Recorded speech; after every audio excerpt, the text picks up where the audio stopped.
नमस्कार भाई, स्वतंत्र किसान चैनल में आप सबका स्वागत है। और आज देखिए, ये गन्ना फैक्ट्री से हमारे अधिकारीगण आए हुए हैं और इनका हम परिचय कराते हैं और इनसे कुछ जानकारी लेते हैं। नमस्कार सर। नमस्कार, अपना परिचय दीजिए सर। मेरा नाम SK राजपूत, मैं चीफ केन मैनेजर ओसवाल चीनी मिल में। धन्यवाद। आज हम ये मेरा नाम फैक्ट्री ओसवाल से आए हैं राम अवतार जी के प्लाट पर। ये इन्होंने 14201 COL के 14201 प्रजाति लगाई है, जो हमारी फैक्ट्री के द्वारा आपको बीज उपलब्ध कराया गया है, जो 4 फीट की दूरी पर लगाई गई है टेंच विधि से, जो इस समय बड़ी अच्छी जर्मिनेशन हुआ है तथा टिल्लिंग बहुत अच्छी है, जिसको मौके पर आप देख रहे हैं। 4 फीट की दूरी अच्छी टिल्लिंग होने से कवर हो रही है, दिख रही है, और फसल स्वस्थ है इस समय और अच्छी बढ़वाल ले रही है। आने वाले समय में अच्छी फसल होगी। हम लोगों ने जो इनको बताया है कि इस समय पर इमीडिएट कोराजन की डेंचिंग कर दीजिए और डेंचिंग करने के बाद उसमें पानी लगा दीजिए। अच्छा सर, एक मिनट। हाँ, मैं ये पूछना चाहता हूँ, कोराजिन गन्ने की किस अवस्था में हम लगाएं? किस अवस्था में हो गन्ना? देखिए, कोराजन के लिए सबसे अच्छा टाइम जो है वो पहले पानी पे, पहला पानी लगभग 1 महीने के आसपास लगाते हैं जी। तो उस टाइम पे जब लाइनें दिखने लगती है तो उस टाइम पे कोराजन लगा देना चाहिए। लगा करके अगले दिन 18 से 20 घंटे के बाद उसमें सिंचाई कर देनी चाहिए। हमेशा ध्यान रखें, सिंचाई हल्की करें। अच्छा। उसके बाद लगभग 1 सप्ताह के आसपास उसकी गुड़ाई कर दें। अच्छा, ठीक है, उसके गुड़ाई कर दीजिए। फिर लगभग 15 दिन के बाद उसमें फिर एक हल्की सिंचाई करिए। अच्छा सर, कुछ लोग ये कहते हैं कि जैसे हमने कोराजिन लगाया और उसमें खुश्की आ गई तो कोराजिन का असर कम पड़ जाता है, ये दूसरा पानी लगाना चाहिए। जैसे एक बार लगाया हमने 10वें दिन दूसरा पानी लगा देना चाहिए। इसमें आप क्या कहना चाहते हैं? देखिए, पानी लगाने के कम से कम 15 से 20 दिन के बाद पानी लगाना चाहिए दूसरा? हाँ। अच्छा। क्यों? जैसे आपने पानी लगाया है कोराजन लगाने के बाद में, तो उसके लगभग 1 सप्ताह के आसपास उसमें ओट आती है, जब गुड़ाई करने का टाइम होता है। अच्छा। आप उसमें गुड़ाई करेंगे। गुड़ाई करने के एकदम बाद पानी कभी नहीं लगाना चाहिए। कम से कम 10 दिन या 15 दिन का उसको उसमें सूख मिलनी चाहिए उसको, जिससे कि वो मिट्टी सूख जाए और उसको पौधे को हवा और धूप मिले। उसके 15 से 20 दिन के बाद फिर पानी लगाइए, लेकिन वो पानी भी आप हल्का लगाएं। अच्छा। और सर, जैसे यूरिया लोग लगाते हैं, यूरिया एकड़ में कितनी डालना चाहिए? देखिए, यूरिया लगाने के लिए तो ये है कि फसल की स्थिति को देख करके लगाना चाहिए। अभी जब आप लगाएंगे, जो भी आपको यूरिया लगाना है, ये जून के महीने में बरसात से पहले पहले लगा देना चाहिए। यूरिया को कभी भी एक बार में नहीं लगाइए, 3-4 बार में लगाइए उसको। अच्छा। जैसे अभी आपकी शुरू में फसल हल्की होती है, मतलब लगभग 1.5 महीने या 2 महीने में, तो उस समय कम यूरिया लगाइए। क्यों? पौधों की संख्या और पौधे की स्थिति कमजोर होती है। बाद में फिर दूसरी या तीसरी बार लगाने के लिए पौधा मजबूत हो जाता है, बड़ा हो जाता है, ज़्यादा दिनों का होता है। उस समय आप उसमें उसकी जो डोज है, जितना आप उचित समझते हैं या लगाते आ रहे हैं, वो उसमें लगाएंगे। लगभग कितना अरोड़ा जी, इसमें 1 एकड़ में कितना यूरिया लगा देते हैं? सामने आइए सर।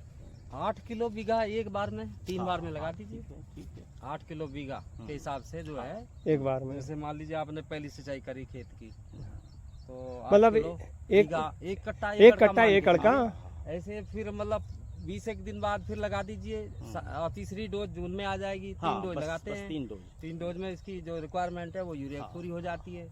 लेकिन अब चूंकि नैनो यूरिया भी आ गई है बाजार में, तो ये यूरिया की बजाय हम तो कह रहे हैं उसका जो है, जब पहली यूरिया तो आप लगा दें क्योंकि पौधा छोटा होता है। जब दूसरी यूरिया का नंबर आए और पौधा थोड़ा सा बड़ा हो जाता है, उसकी पत्ती भरपूर हो जाती है, तो नैनो यूरिया 500 ml प्रति एकड़ के दर से जो है उसका स्प्रे एक बार और कर दें तो 2 डोज उसकी। अच्छा, आपको हमारे किसान साथी ये कह रहे हैं नैनो यूरिया का कोई रिजल्ट अच्छा नहीं है? नहीं, नैनो यूरिया का रिजल्ट पहले पिछले साल शिकायतें थी लेकिन इस साल जो है उस नैनो यूरिया में कुछ संशोधन करके, कुछ उसमें परिवर्तन करके कंपनी ने नई नैनो यूरिया जो है बाजार में आई है, सोसाइटी में भी आई है।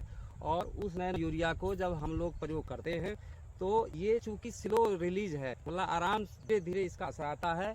और ये जो है 1 एकड़ में 500 ml स्प्रे जब हम करते हैं तो जैसे दानेदार यूरिया है, वो मान लीजिए आपने आज लगाई, कल खेत हरा भरा दिखेगा और 2-4 दिन 6 दिन के बाद फिर से मतलब असर खत्म। लेकिन उसमें नुकसान क्या, उसमें जो हम यूरिया लगाते हैं दानेदार, उसमें 25-30% पौधा ले पाता है, बाकी सब यूरिया जो है उड़ जाती है या नीचे लीच डाउन हो जाती है, पानी के साथ जमीन के नीचे चली जाती है, उसका 25-30% तक ही पौधा एब्जॉर्ब करता है। लेकिन जो हम नैनो यूरिया लगाते हैं, स्प्रे करते हैं, उसके साथ जो है सागरिका भी मिला लें और थोड़ा जो DAP नहीं आई है अभी, नैनो DAP भी आ गई है, 500 ml वो ले लें, 500 ml सागरिका ले लें, तीनों का घोल बना के तीनों का जो है मतलब वो लगाएंगे तो क्या है, वो धीरे धीरे धीरे जो उसको असर करती है, पत्तियों के माध्यम से देता है। ये बात सही है कि उसको हम ड्रेंचिंग नहीं कर सकते, हमें नहीं देते हैं। सागर का कब हमें डालना चाहिए जी? सागर का कब डालना चाहिए? सागर का जो हम बता रहे हैं, जो ये नैनो यूरिया के संग मिला के, उसी के संग DAP, नैनो DAP भी है, वो भी मिला ले, तीनों का जब घोल उसमें बनाएंगे तो वो जो है जब आप स्प्रे करते हैं तो उसका जो नैनो यूरिया जब चल रही थी वो धीरे धीरे उसका असर लंबे समय तक रहता है। मतलब जैसे एक दवाई होती है ना, अंग्रेजी दवाई, कि भाई खाई और आराम मिला, उसके बाद फिर बीमारी जैसे। अच्छा चलो ठीक है। लेकिन नैनो यूरिया क्या है, वो पत्ती जो है अपने अंदर स्टोर कर लेती है, तो धीरे धीरे पौधे की आवश्यकता के अनुसार उसको रख देती है। हमको ये पता चल पाता है कि भाई एक मास आया नहीं तो भाई इसने काम नहीं किया, ऐसा नहीं है, काम करती है लेकिन उसमें समय लगता है। अच्छा, इसमें गन्ने में फंगस का अटैक कब होता है सर? फंगस का अटैक तो गन्ने जो है, मतलब जब अटैक फंगस का असर हो तब हमें फंगस की दवाई लगाना चाहिए या पहले उसको फंगस का असर कभी भी हो सकता है। देखिए जो जमीन है इसके अंदर भी फफूंदी होती है, हानिकारक फफूंदी। तो फंगस के लिए क्या आप बताएंगे? जब हम बीज बुआई करते हैं तो उसमें जो गन्ना है उसके अंदर फंगस का प्रकोप हो सकता है। जैसे हम लोगों ने जो गन्ना सिलेक्शन किया है, बीज सेलेक्ट किया है, तो उसके अंदर भी फफूंदी का कोई अंशान हो सकता है। और इसीलिए कहते हैं कि गन्ने का ऊपरी भाग जो है बोना चाहिए, आधा भाग वो, आधा भाग नीचे सप्लाई में यूज करो। इसीलिए कहते हैं कि ऊपर के भाग में थोड़ा सा उसका असर कम होता है। दूसरी बात यह है कि फफूंदी का नाशक का जो प्रयोग करते हैं वो करते कब हैं कि भाई हम जब गन्ना बोते हैं तो गन्ने की एक आँख के चाहे 2 आँख के टुकड़े करते हैं, तो थायोफेनेट मिथाइल नामक एक दवा होती है जिसको हेक्सास्टाप भी कहते हैं, कोरोमंडल कंपनी की है। उसका जो है 100 ग्राम दवा लगती है 100 लीटर पानी में घोल के, और जो है 1 एकड़ में जो हम बीज प्रयोग कर रहे हैं उसको जो है उसमें टुकड़ों को 10 से 15 मिनट कम से कम डुबा के बोएं। वैसे ज़्यादा डुबाएं, आधा घंटा डुबाएं, घंटा डुबाएं, या रात से ही डुबा के दें तो और अच्छा है। और बाकी जो है भूमि के जो फफूंदी लगती है, जो फफूंदी का शोधन करने के लिए जब हम आखिरी जुताई करते हैं तो आखिरी जुताई के समय ट्राइकोडर्मा जो जैव फफूंदनाशक है इसको लेके 2 किलोग्राम, जिसे अपने फैक्ट्री में द्वारा भी प्रदान किया जा रहा है, तो 2 किलोग्राम लेके और गोबर की सड़ी गली खाद में मिक्स करके और आखिरी जुताई के समय पूरे 1 एकड़ जो है छींट करके और उसको जो है कल्टीवेटर या हैरो की मदद से मिला दें, तो ताकि जमीन के अंदर चली जाए, जमीन में जो भी हानिकारक फफूंदी है वो नष्ट हो जाती है। अच्छा, जैसे बीच में आता है जब ये गन्ना एक पोजीशन में है, जैसे इसमें अगर फंगस का असर, फफूंदी का असर अगर हमें दिख रहा है तो हमें किस तरह का प्रयोग करें? इस समय भी अगर अभी वर्तमान फफूंदी आपको दिख रही है, आपको लग रहा है कि इसमें जो है फफूंद लगे नहीं, तो इस समय जो है थायोफेनेट मिथाइल नाम की दवा, जिसको हेक्सास्टाप भी कहते हैं, कोरोमंडल की कंपनी की दवा है, हमारी फैक्ट्री में उपलब्ध है। एकड़ में कितनी पड़ती है? जो है 4 से 5 ग्राम प्रति एकड़ की दर से उसका आप घोल बनाकर चाहे तो उसकी ड्रेंचिंग कर सकते हैं, जैसे अपने कोरानिंग करते हैं ना, और चाहे उसका स्प्रे भी कर सकते हैं। वो दोनों तरह से पौधा एब्जॉर्ब कर लेता है, दोनों तरह से पौधा लेता है। ठीक है, उसके लिए 2 स्प्रे, हाँ, कम से कम 15 दिन के समय पर, और एक इसके 20 दिन के बाद, 15 से 20 दिन के बाद ये दूसरा स्प्रे में करना जरूरी होता है। 2 स्प्रे कर देने से फंगस की बीमारी को काफी स्थिति तक कंट्रोल किया जाता है। और इसके अलावा पूरा कंट्रोल हो जाएगा। हाँ, और इसके अलावा देखिए भाई, ये गन्ना फैक्ट्री से हमारे अधिकारीगण लोग सराहे हुए हैं। आपका रामजीत सिंह, मेरा नाम मनजीत सिंह अरोरा है, मैं सीनियर केयर मैनेजर ओसवाल चीनी मिल नवाबगढ़। आप अपना पता? ना।